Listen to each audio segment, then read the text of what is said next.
दोस्तों 1996 में रूस के तत्कालीन विदेश मंत्री येवजेनी प्रिमाकोव ने दुनिया को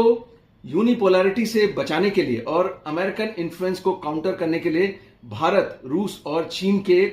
ट्राइलेटरल की उनके कोऑर्डिनेशन की बात कही थी। अब इस बात को 29 साल बीत गए हैं, ये साल 2025 है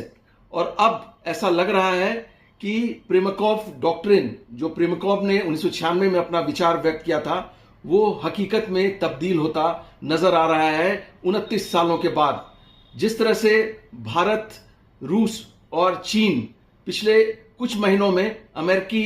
जो टैरिफ के बाद भारत पर जो अमेरिका ने 50% का टैरिफ लगाया, उसके बाद से जिस तरह से जियोपॉलिटिकल परिदृश्य बदल रहा है और भारत, रूस और चाइना तीनों क्लोज आ रहे हैं, ऐसा लग रहा है कि आरआईसी यानी कि रशिया, इंडिया, चाइना का जो ट्राइलेटरल होने की बात कही जाती थी, वो हकीकत में तब्दील होता नजर आ रहा है। इंडिया का जो डिप्लोमेटिक सर्किल है उसमें भी ये चर्चा काफी तेजी के साथ है कि भारत, रूस और चाइना का ट्राइलेटरल बनाया जाए, ताकि जो हिजमनी है, अमेरिकन हिजमनी है, जिस तरह से अमेरिका बिहेव कर रहा है, दादागिरी कर रहा है, उसको काउंटर करने के लिए रूस, चाइना और भारत का एक साथ एक प्लेटफॉर्म पाना जरूरी है। फिलहाल जो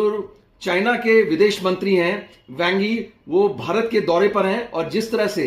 आज यानी कि मंगलवार को चीन की तरफ से भारत पर जो पिछले कुछ महीनों से प्रतिबंध चल रहा था रेयर अर्थ मटेरियल की सप्लाई पर, फर्टिलाइजर्स पर और जो टनल बोरिंग मशीन्स थी उस पर भी प्रतिबंध चल रहा था भारत को सप्लाई पर, उन सबों को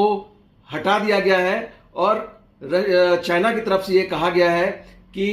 हम लोग शेयर्ड पार्टनरशिप करते हैं और दोनों साथ साथ तरक्की करते हैं। चाइना की तरफ से